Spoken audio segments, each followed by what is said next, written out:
우리는 지금 예배 고수와 국민 보건이라는 두 마리 토끼를 잡기 위해서 이중고, 삼중고의 고통을 느끼고 있습니다. 금지도 화상 줌 예배로 우리 귀한 성도들을 초청하였고 또 지금 온라인 예배를 드리고 있습니다. 우리는 부족하지만 우리 하나님은 선하신 하나님이십니다.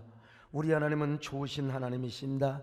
그 좋으신 주님을 우리 함께 먼저 찬양했으면 좋겠습니다. 좋으신 하나님, 좋으신 하나님, 우리 찬양을 하면서 우리 성도들 한번 화상이지만 대면을 해보겠습니다. 참 저 우리 광주의 우리 문정남 장로님을 환영하며 그리고 사랑합니다. 우리 창길영 문사님이랑 할렐루야. 한없는 서창영 집사님 가문, 주여 우리 김정옥 도진선 집사님 할렐루야. 참 우리 백윤수 반수 집사님은 지금 몇 명이요? 6명이 지금 드리고 있습니다. 6명. 우리 정영경 집사님, 안상미 집사님, 우리의 김경란 집사님을 사랑합니다. 박시연이요, 황영배 집사님 가정 아멘. 참 저 위에 우리 임창신 한수 집사님. 여러분, 좋으신 하나님을 다시 한번, 좋으신 하나님이십니다. 좋으신 최수건 고수미 집사님 가족들이 이렇게 귀한 예배를 드립니다. 우리 한국교회 힘내세요. 이은미 집사님 감사합니다. 목사님 힘내세요. 김금아 집사님 감사합니다. 박신선 집사님 가족을 환영합니다. 여러분, 이 지금 갈대같이 우리가 헤어져서 정말 우리가 힘든 이중고 삼중고에 예배를 드리고 있고 신앙의 고통을 겪고 있지만, 5번째 계절인 우리의 희망의 계절에 향기로운 꽃들이 환하게 피어나는 그날이 오기를 바랍니다. 제가 그래서 우리의 계절은 희망입니다 라는 짧은 시를 한번 써봤어요. 지금은 우리가 갈대처럼 헤어져 그리워도 만날 수 없고 마음껏 소리내어 말할 수 없지만 이제야 알게 되었습니다. 이 세상에서 가장 따스한 빛은 당신의 눈빛이라는 것을, 이 세상에서 가장 아름다운 사랑은 말없이 짓는 희미한 미소라는 것을, 아무리 벌고 험해도 참고 섬기며 기다리겠습니다. 우리의 외로운 사랑이 봄, 여름, 가을, 겨울을 이겨내고 5번째 계절인 희망의 들녘에 꽃으로 피어나는 그날을, 여러분, 우리 그날을 꿈꾸며 오늘 또 우리가 최선을 다하여 우리 유튜브로 함께하는 분들, 화상춤으로 함께하는 분들, 그곳에서 신랑 되신 예수님이 찾아가시고 여러분 성령의 임재로 가득하셔서 신령과 진정으로 예배에 성공하는 여러분 될 수 있기를 바랍니다. 사람이 살기가 너무나 힘들어지면 두 가지 생각을 합니다. 하나는 극단적인 생각을 해요. 삶의 나락으로 스스로 떨어져 버립니다. 이게 뭔 줄 아세요? 자살입니다. 그러나 또 하나는 힘들고 어려울수록 더 살고 싶은 욕망이 생기는 것입니다. 내가 살아야지. 이때 뭐가 생각나는 줄 아세요? 신이 생각이 나고 종교가 생각이 납니다. 인간은 누구나 다 똑같아요. 사람은 누구나 신을 찾고 싶어하는 본능이 있습니다. 그게 바로 영혼의 노스텔지어란 말이죠. 그런데 신을 언제 찾느냐? 힘들 때. 힘들 때. 우리 배장용 장로님들 인생 힘들 때 우리 하나님을 만난 거 아닙니까? 우리 장충식 장로님도 인생 힘들 때 하나님을 만났어요. 우리가 언제 고향이 생각이 납니까? 고향은요, 힘들 때 생각이 나요. 등 따시고 배부를 때는 고향 생각 안 나요. 힘들 때 어린 시절이 생각이 나고 부모님이 생각이 나고 그리고 고향 생각이 나는 거예요. 마찬가지로 우리가 정말 힘들고 삶의 벼랑 끝에 몰릴 때 본능적으로 뭘 찾느냐? 신을 찾게 되는 것입니다. 근데 여러분, 지금 코로나 포비아가 다시 우리 국민들을 막 불안하게 하고 막 공포스럽게 짜증나게 만들지 않습니까? 이런 상황에서 사실은 원래 국민들이 막 종교를 찾고 신을 찾아야 돼요. 그러나 어찌된 모양인지 국민과 언론은 똘똘 뭉쳐가지고 막 교회를 막 비판하고 있는 거예요. 왜 그런 줄 아세요? 국민 속에 내재해 있는 종교성과 신을 찾고 싶어하는 본능이 지금 분노로 나타나서 막 교회에서 확진자가 나오니까 막 속주를 시키니까요. 그러나 여러분, 절망하지 말 것은 우리 한국교회가 다시 시작하면 되는 것입니다. 코로나가 지나고 나면은 사람들이 다시 찾아오게 될 거예요. 어차피 모든 인간에게는요, 종교적인 본능과 신을 찾고 싶어하는 본성이 있기 때문에 그런 것입니다. 그런 의미에서 여러분, 우리 한국교회는 이제부터 정신을 차려야 됩니다. 정신을 차리고 교회의 본질을 회복하고 교회의 본연의 역할을 해야 되는 것입니다. 세상이나 타종교와 완전히 차별화되는 진정한 교회의 진짜 모습을 보여줘야 되고, 하나님을 섬기고 교회 안에서 기적이 나타나고 능력이 나타나는 이런 교회의 본 모습을, 사도행전 2장에 같은 이런 교회의 모습을 우리가 보여줘요. 그러면 부흥의 기회는 다시 옵니다. 반드시 우리 한국교회 부흥의 기회는 다시 온다는 거예요. 여러분, 그뿐 아니라 사람들은요, 전혀 새로운 일을 시작할 때 종교성이 발동됩니다. 그래서 보세요, 배운 사람이건 못 배운 사람이건 간에 새로운 일을 시작하면 뭐예요? 고사를 지냅니다. 고사를 지내요. 그래서 우리식으로 말하면 계엄 예배를 드리는 것입니다. 세상말로 말하면 고사요. 특별히 건물을 지을 때. 그렇잖아요. 우리 최정영 장로님도 건물 지을 때 고사 안 지내고 예배를 드렸지 않습니까? 참, 아무리 사람이 평소에 종교성이 없고 신을 찾지 않는다고 하지만 새로운 일을 시작하면 반드시 고사 지내요. 돼지대가리 딱 차려놓고요. 그뿐입니까? 일이 안 되고 자꾸 꼬이면 무당을 불러서 구설하게 되는 겁니다. 점을 치게 되어 있어요. 무지하고 못난 사람만이 아니요, 선거철이 되면요, 국회의원 나오고 막 시장 군수 나올 때요, 어디 가서 공천받고 어떻게 하면 이게 당선될 것인가 무당을 찾아간다는 거 아니겠습니까? 그때 여러분 복비가 보통만이 든 게 아니라는 겁니다. 사실 이런 일은 오늘만의 문제는 아닙니다. 인간의 내면에 들어있는 종교성의 문제는 인간이 태어날 때부터, 인류의 역사가 시작될 때부터, 왜냐하면 하나님께서 인간의 내면에 종교의 본성을 넣어 주었어요. 자, 로마서 1장 19절 같이 봅니다. 시작. 이는 하나님을 알만한 것이 그들 속에 보임이라 하나님께서 이를 그들에게 보이셨느니라. 그 하나님을 알만한 종교성을 넣어 주었다니까요. 오늘 본문에서도 그런 얘기가 소개되고 있습니다. 사도 바울의 선교 여행 중에 그리스의 복음을 전하러 갔습니다. 가서 보니까 얼마나 우상이 가득하든지 우상에게 막 절을 하잖아요. 이 사도 바울이 막 격분을 했습니다. 사도행전 17장 16절 시작. 바울이 아덴에서 그들을 기다리다가 그 성에 우상이 가득한 것을 보고 마음에 격분하여.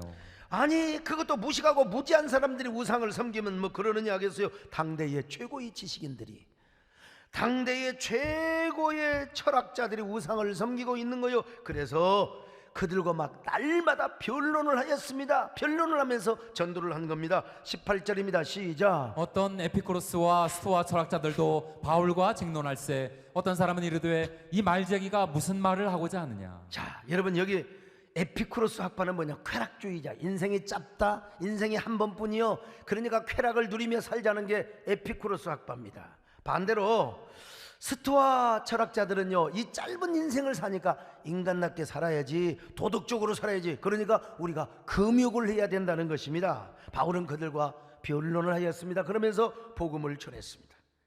바울이 전도했던 아덴은 아테네를 말합니다. 모든 그리스 철학의 중심지요, 그리스 신화의 중심지라고 말할 수 있습니다. 그리스에, 여러분 옛날 우리 그리스 신화 많이 읽었잖아요. 제우스 신을 비롯하여 수많은 신들이 있어요. 그만큼 그들에게는 종교성이 많았어요. 그래서 바울은 아레오바고라고 하는 곳에 서서, 우리 권사님 아마 다녀오셔서 알 거예요. 뭐라고 설교를 합니까? 여러분, 아덴 사람들이 여러분을 보니 범사에 너무나 종교성이 많은 것 같습니다. 그런데 그 종교심이 하늘에 계신 하늘을 향하여 하나님을 섬기지 않고 여러분들은 지금 알지도 못하는 신들을 섬기고 있지 않습니까? 그 신들은 다 사람들이 만들어낸 신들이요, 허탄한 신화에 불과합니다.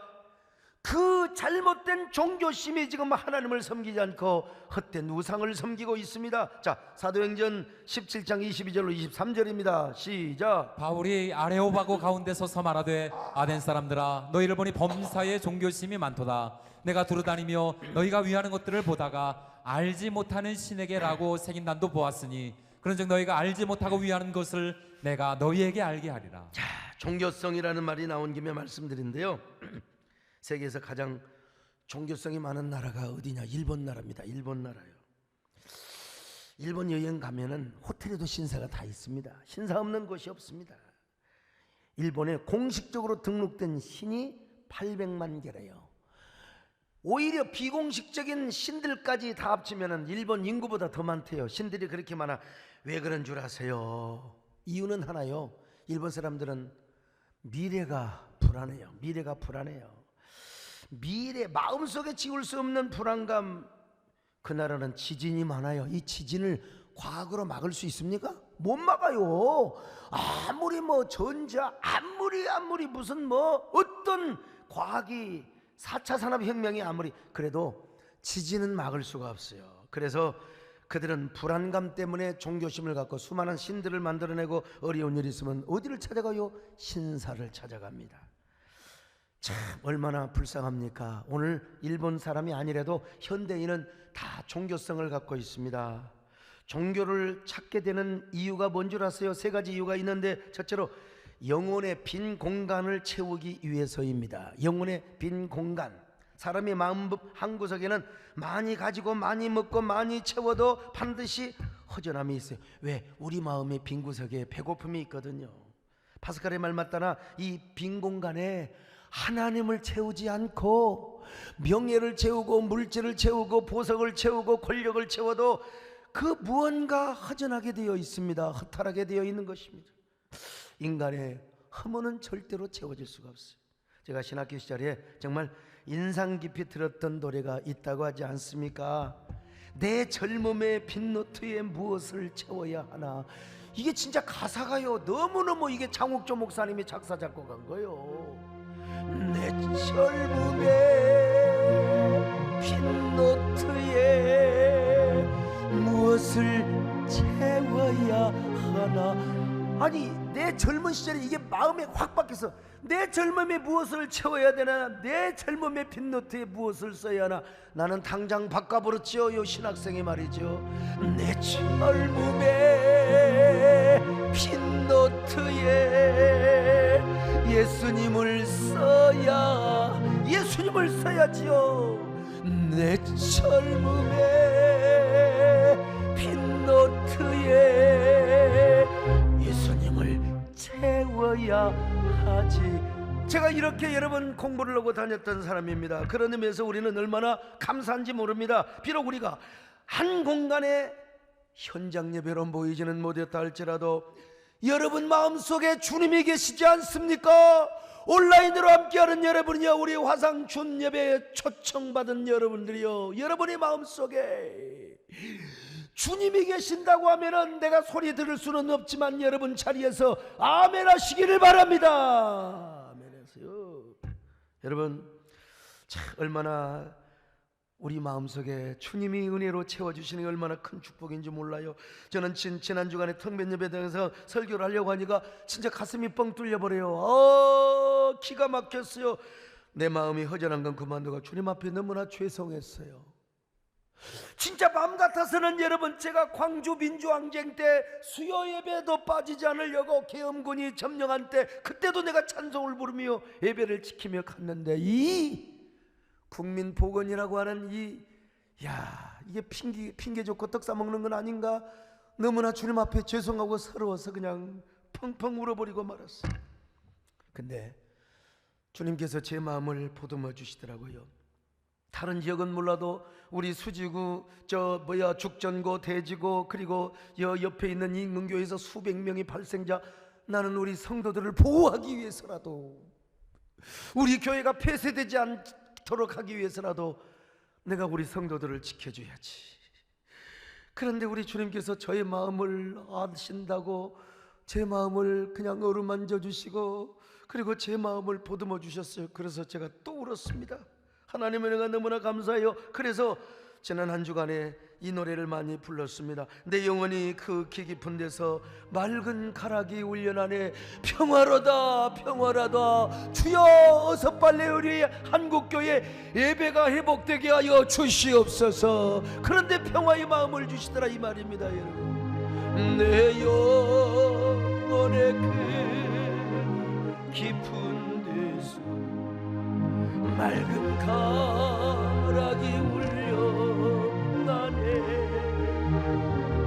하늘 곡조가 언제나 흘러나와 내 영혼을 고이 싸네.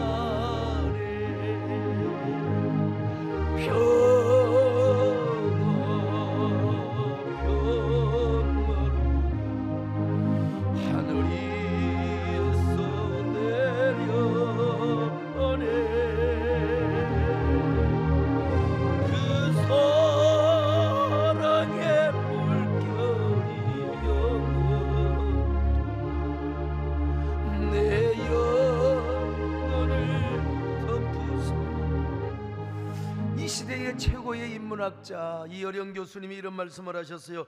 그런 깊은 존재적 외로움 때문에 글을 쓰기 시작했다는 것입니다. 나는 20대 때부터 돈이나 가난 또는 권력이나 전쟁에서 비롯된 소유의 결핍보다는 생명의 결핍, 존재의 결여에 대한 그 틈을 메우기 위해서 글을 쓰고 또 글을 썼습니다. 여러분, 그 어르신도 인생의 텅 빈 공백, 마음의 공허한 공백을 메꾸기 위하여 글을 썼어요. 그러나 글을 쓴다고 인문학이 채워집니까? 그러다가 마침내 예수님을 만나게 된 것이죠. 프랑스의 시인 오르탕스 블루라는 분도요, 시를 쓴 이유가 뭐냐? 자신의 빈 공간을 채우기 위해서였다는 것입니다. 인생의 빈 공간이 너무 커서 시를 썼대요. 그래서 그는 사막을 보라라는 시를 썼어요. 그 사막에서 그는 너무 외로워 때로는 뒷걸음질로 걸었다. 자기 앞에 찍힌 발자국을 보려고. 이런 시를 쓰며 그는 자신의 마음 깊은 빈 공간을 채우려고 했지만 아무리 시를 써도 시가 자신의 마음을 채워주지 못하더라는 거예요. 그래서 파스칼은 이 공간에 하나님만을 채우라고, 하나님만을 채우라고, 이 빈 공간에 하나님으로 채우지 않으면 그만큼 인간은 외롭고 고독하며 그리움의 노예가 된다는 것입니다. 이 빈 공간, 이 넓은 공간에 사람이 앉아있지 않으니까 예배에 필요한 필수한 우리 스태프들, 찬양단들, 내가 얼마나 내 마음이 정말 빈 공간이 가득 허무함으로 가득하게 해서, 그러나 주님이 채워주지 않는다면, 주님이 이곳에 신랑으로 오셔서 여러분 이곳에 성령으로 충만하게 하나님의 임재로 가득하지 않는다면 우리가 얼마나 허전하고 허무하겠습니까? 지금 코로나 사태로 인하여 이 현대인은 더 고독하고 그리움의 노예로 살아간다고 생각합니다. 사실 이 공포, 포비아, 사실은 이 코로나 블루로 인하여 얼마나 사람들이 종교를 찾아야 되고 사실은 신을 찾아야 돼요. 그런데도 여러분 역설적으로 국민들은 막 교회를 향하여 분노하고 있고 공격을 하고 있다 이 말이요. 어제 뉴스를 보니까 기독교가 제일 혐오스럽대.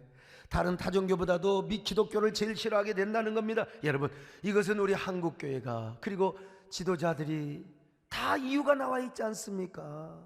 지도자와 한국교회의 본 모습을 보여주지 못한 이유 때문이라고. 그러나 부인할 수 없는 것은 그들 안에 근본적으로 하나님을 향한 갈망이 있고 종교를 향한 목마름이 내면에 솟구치고 있다는 거, 이건 기정사실입니다. 지금은 분노하고 있지만, 그러므로 한국교회가 다시 시작하면 되는 겁니다. 교회의 모습을 보여주고 우리가 꾸준히 그리스도의 복음을 우리가 전한다면 반드시 그들은 하나님을 찾게 되어 있습니다. 이건 기정사실이요. 그래서 우리 교회는 어려운 중에도 수해 지역에 맨 먼저 달려가서 봉사도 하고, 성금을, 요즘 온라인 시대에 무슨 헌금이 얼마나 나온다고 말이죠. 그래도 성금을 전달했습니다.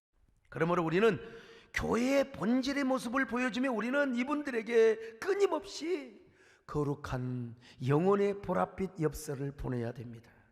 그 보랏빛 엽서에 하나님의 사랑 이야기를 쓰는 거예요. 예수 그리스도의 복음을 적는 것입니다. 꼭 엽서가 아니라도 미디어 엽서 있잖아요. 미디어 엽서. 지지난주 토요일날 우리 교회에서 강의를 하셨던 김태원 목사님이 그런 얘기를 하더라고요. 예수님 시대 때는 음성 메시지, 그 다음에는 예수님이 음성을 필사해서 이제 두루마리로 복음을 전했습니다. 그러다가 인쇄술이 발달해서 인쇄물을 통해서, 그리고 그 다음에는 영상을 통해서 메시지를 전했습니다. 우리가 기독교가 좀 영상에 뒤떨어졌었죠. 가톨릭은 그래서 막 KBS, MBC 할 것 없이 막 김수환 추경이 돌아가셨을 때 얼마나 그때 우리가 기회를 놓쳤던 것이죠. 근데 지금은 뭐냐? 미디어 시대가 되었다는 것입니다. 그 미디어를 통해서 우리가 하나님의 사랑 이야기를 전하고 예수 그리스도의 복음을 전한다는 것입니다. 그러므로 지금은 우리가 온라인 예배를 드리더라도 여러 형태의 미디어를 통해서 복음 편지를 보내는 거예요. 예수 그리스도의 사랑 이야기를 담은 엽서. 지금 제가 인문학적 설교를 하고 있는데 이런 설교를 쏘아주는 것도 일종의 전도의 하나의 방편이죠. SNS를 통해든지 영상 매체를 통해서든지 여러분의 진정성이 담겨있는 전도 메시지를 보내보세요. 당신은 지금 어디로 가고 있나요? 왜 그렇게 발걸음이 무거우세요? 왜 그렇게 내면은 고독하고 허탈하며 허전하세요? 그렇게 힘들게 살면서 왜 그래도 내면은 텅 빈 공허의 공백만을 자랑하고 계시나요? 교회 안 나와도 좋아요. 지금은 교회 나오라고 할 수도 없어요. 그냥 마음속에 예수님을 묵상해 보세요. 예수님을 믿어보세요. 그러면 당신의 발걸음이 너무나 가볍고 마음이 평안해질 거예요. 그러니 우리 함께 예수님을 바라보고 믿어보시지 않을래요?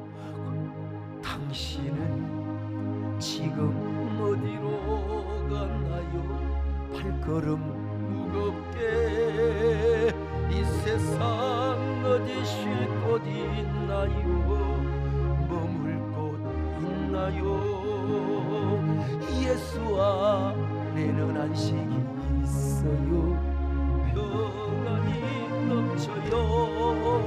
십자가 보혈 믿는 자만 구원을 받아.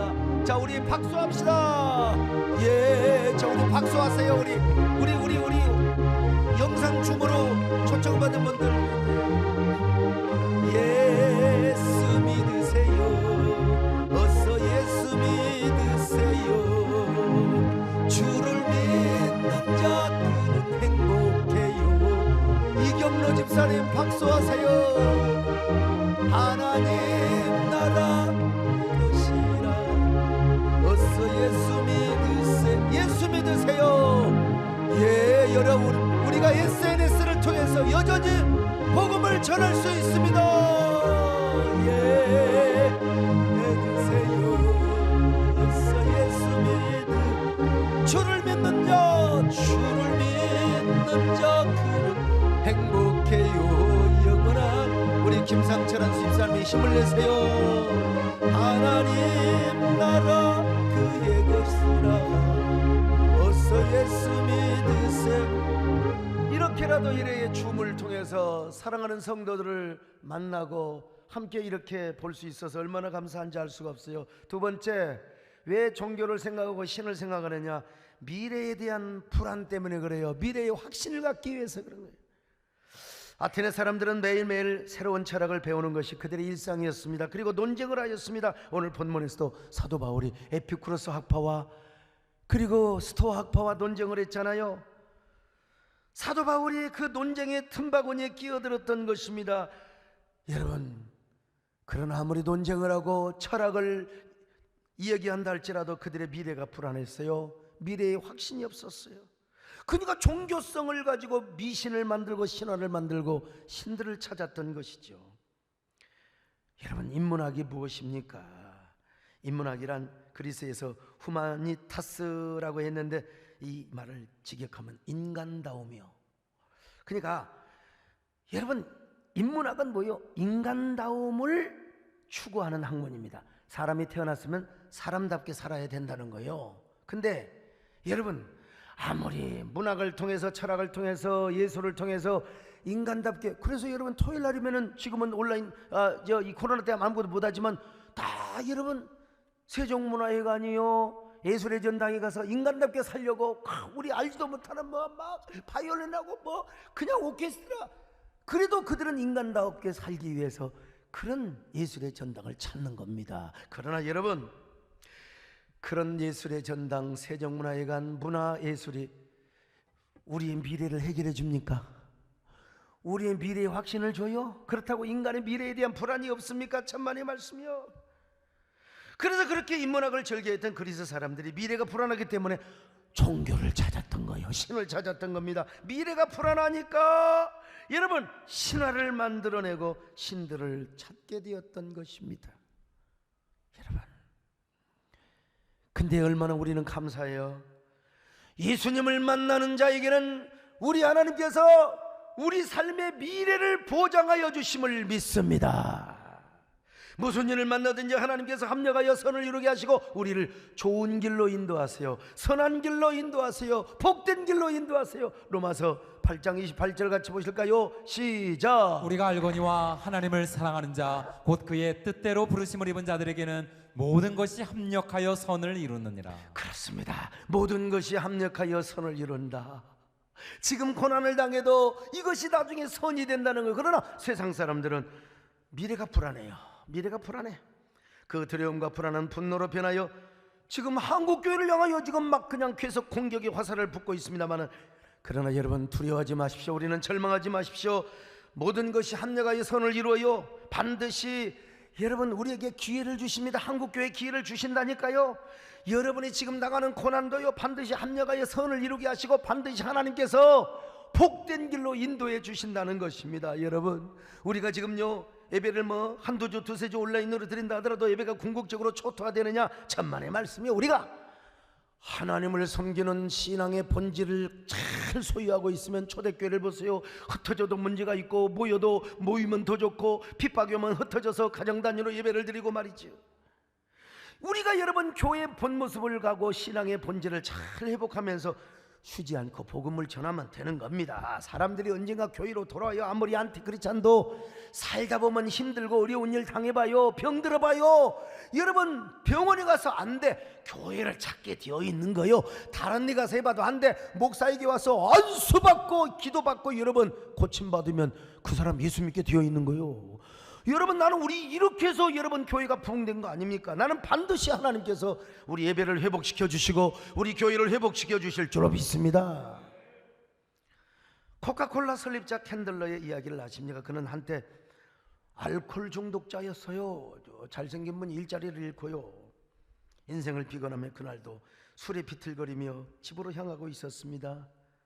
그런데 하늘로부터 벼락 같은 소리가, 음성이 들렸어요.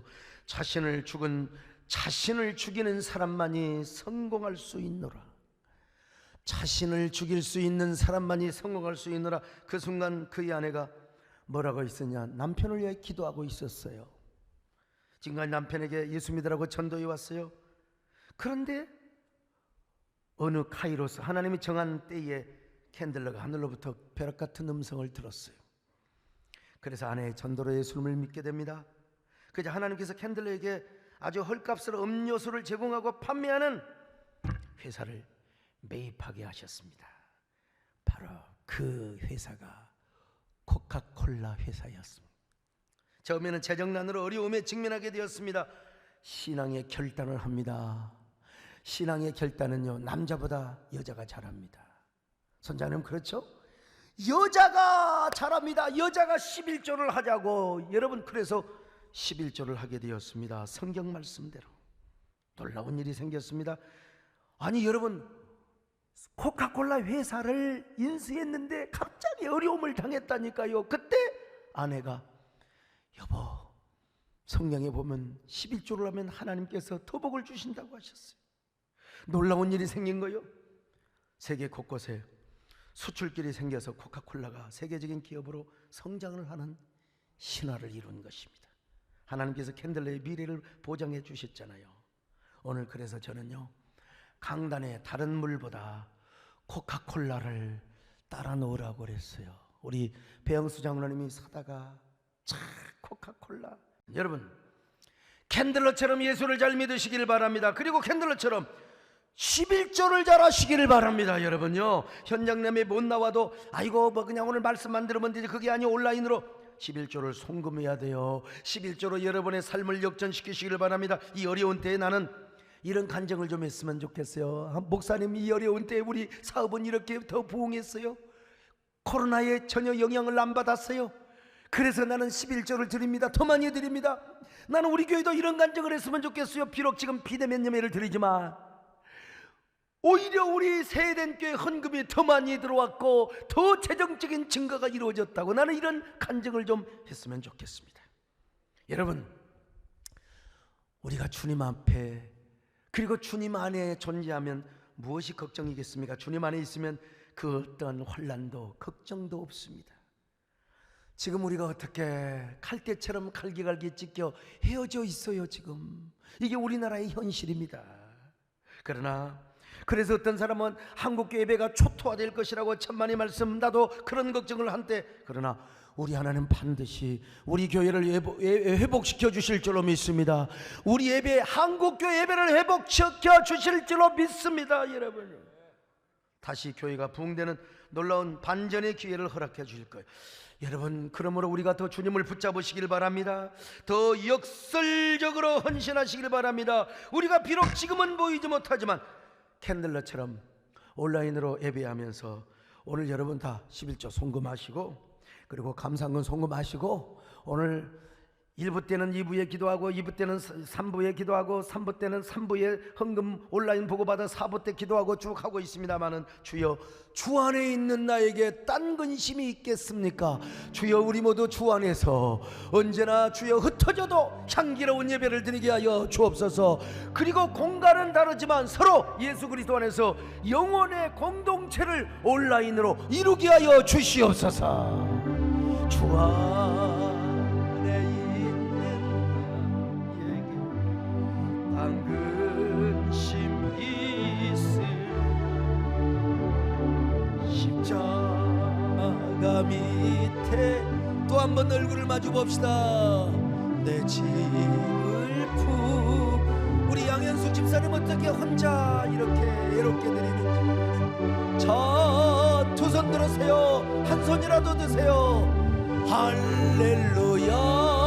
이종필 집사님들은 안 들리나? 이상원 집사님, 내 앞길 멀고 험해도 나 주님만 따라. 새벽부터 우리 이번에는 박수 칩시다.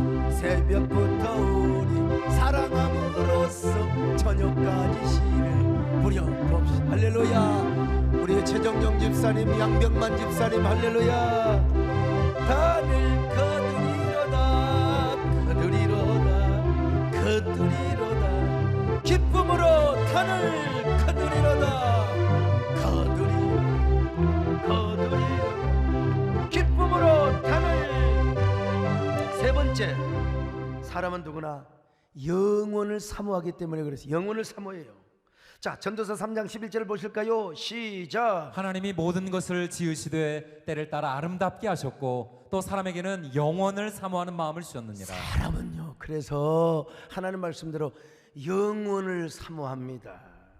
인생은 한 번이요, 연습이 없어요.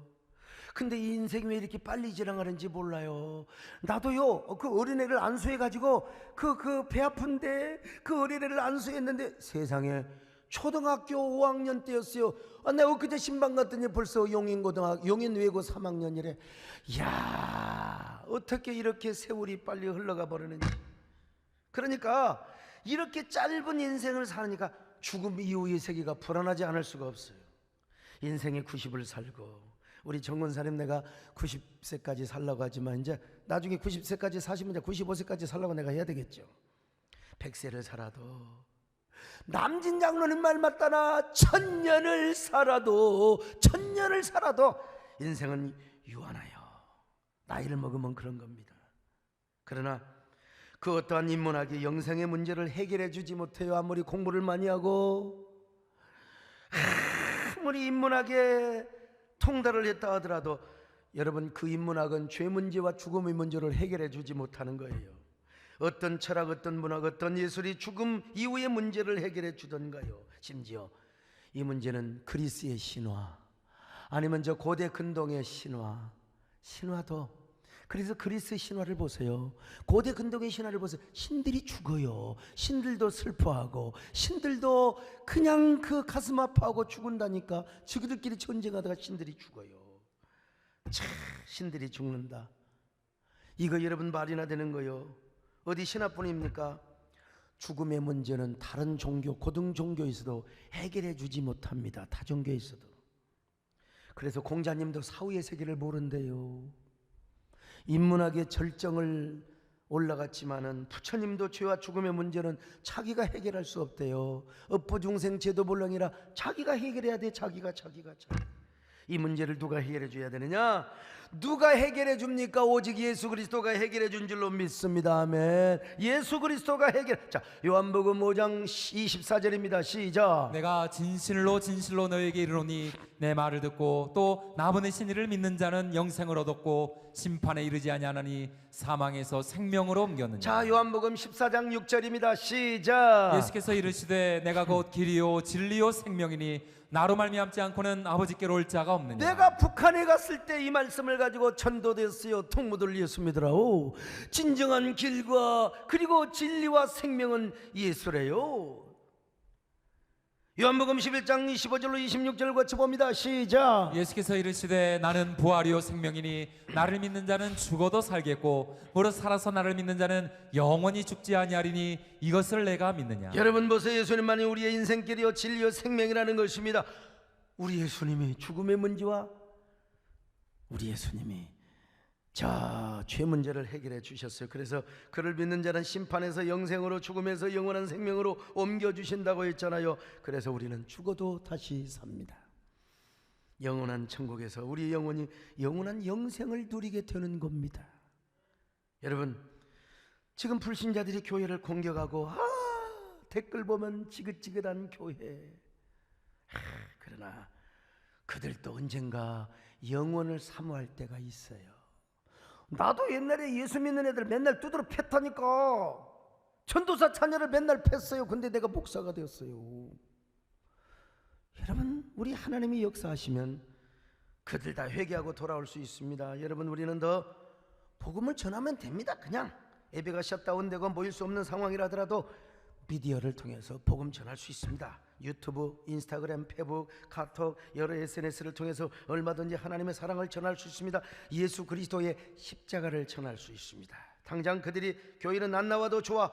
그냥 교회에 대한 이미지가 새로워지면 되는 거예요. 그러다가 인생의 결정적인 막다른 골목을 만날 때가 있습니다.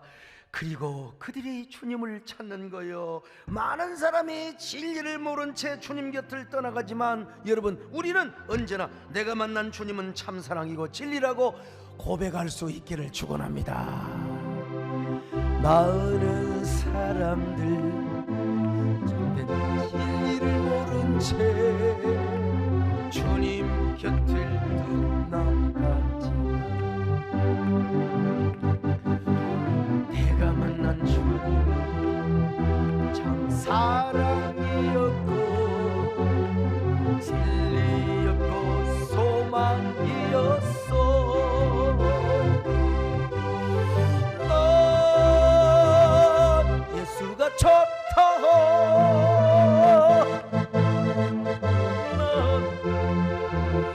예수가 좋다고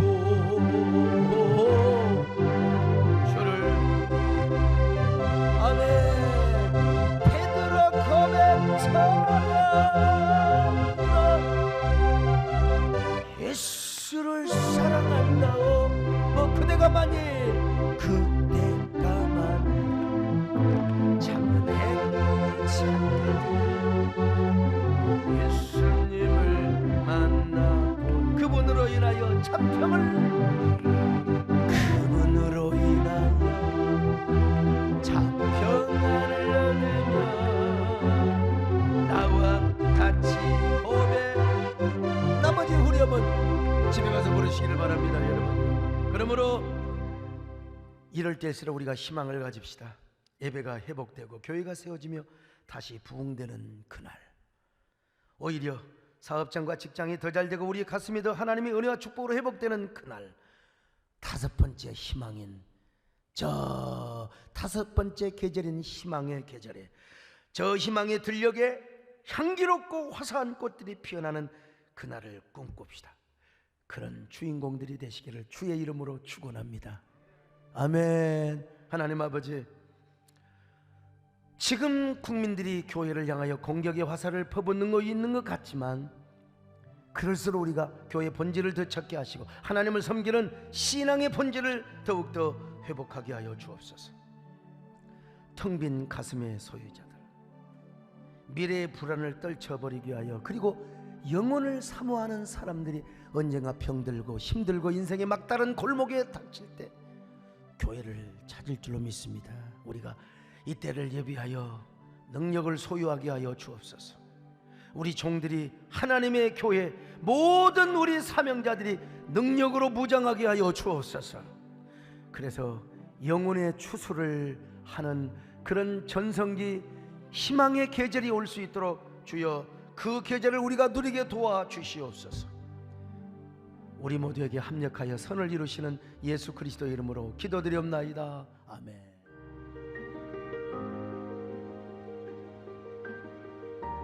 안녕하세요. 육교구 이병환 안소집사입니다. 저는 삶의 원칙과 신앙의 기본 중에 하나를 주일 성수로 여기며 살아왔습니다. 그렇기에 최소한의 인원으로 현장 예배가 지속되었던 지난 5개월간에도 방역수칙을 철저히 지키면서 온 가족이 한 번도 빠짐없이 예배당에 나와왔습니다. 그런데 지난주 코로나 바이러스 확진자의 급격한 확산으로 수도권의 모든 교회의 예배가 비대면으로 전환되면서 우리는 어쩔 수 없이 온라인 예배를 드릴 수밖에 없는 상황에 처했습니다. 그런데 지난 주일 우리가 드렸던 예배는 단순한 온라인 예배가 아니었습니다. 줌을 통해 온 가족이 설교에 참여하는 쌍방향 소통의 예배였습니다. 이미 세상은 뉴노멀 시대에 멈출 수 없는 변화의 트렌드 가운데 있습니다. 전 기업의 혁신과 성장을 돕는 일을 하고 있기에 이런 변화에 빠르게 적응하고 있었습니다. 복잡한 문제를 해결해야 하는 일의 특성상 원격 업무가 불가능하지만 어쩔 수 없는 환경 속에서 저희 회사의 전 세계 5만여 명의 직원은 6개월째 재택근무를 하고 있습니다. 줌, 팀스, 뮤럴 등의 툴을 활용해 효과적으로 과상 공간에서 협업을 하고 있습니다. 그런데 담임 목사님께서 현장 예배가 셧다운되는 위기의 순간 시대적 변화의 흐름을 잇는 넓은 해안으로 새로운 소통 방식을 제시하신 것입니다. 이러한 목사님의 결단은 본질과 비본질이 무엇인지 명확히 제시하고 타협과 포기가 아닌 전략적 유연성을 발휘할 줄 아는 창의적인 리더십이었습니다. 이런 목사님의 모습을 통해 저는 고객들의 복잡한 상황과 문제를 놓고 늘 어떤 결단을 내려야 하는 저의 상황과 동질감을 느끼고 도전을 받았습니다. 내 상황과 신앙이 할 수 있어서가 아니라 할 수밖에 없어서 해야만 하는 목사님의 상황과 현실에 공감할 수밖에 없었습니다. 지난주 설교 전에 읽으신 기도문을 통해 그 비통한 심정이 제 가슴 깊이 박혔습니다. 광주 민주화 운동의 상황 속에서도 금남로를 가로지르며 예배에 목숨을 거는 신앙의 삶을 살아오셨던 목사님께서 이웃을 내 몸같이 사랑하라는 주님의 가르침에 예배를 일시적으로 비대면으로 전환해야 하는 그 당위성과 안타까움에 눈물 흘리시는 모습에 저 또한 함께 눈물을 흘릴 수밖에 없었습니다. 이처럼 시대를 뛰어넘는 해안과 결단력, 그리고 멈추지 않는 실행력으로 항상 복음 중심, 하나님 중심의 목회를 이끌어 가시는 담임 목사님을 통해 새롭게 역사하실 하나님을 기대하며 저 또한 그 목회에 감동하며 돕는 자가 되길 원합니다. 사람에게 칭찬받고 하나님이 기뻐하는 가정이라는 저희 집의 가훈처럼 항상 자발적 섬김으로 나아갈 것입니다. 또한 연약하지만 교회와 담임 목사님 사역에 언제나 0.1%가 되며 작은 위로가 되는 창의적 헌신을 해나가겠습니다. 우리나라와 교회가 처한 환경적 고난과 정치적 이분법적인 프레임 가운데 묵묵히 하나님의 나라를 위한 길을 이끌고 계시는 담임 목사님께 힘이 되고 위로가 되길 바라며 제 부족한 간증을 사용해 주신 하나님께 감사드립니다.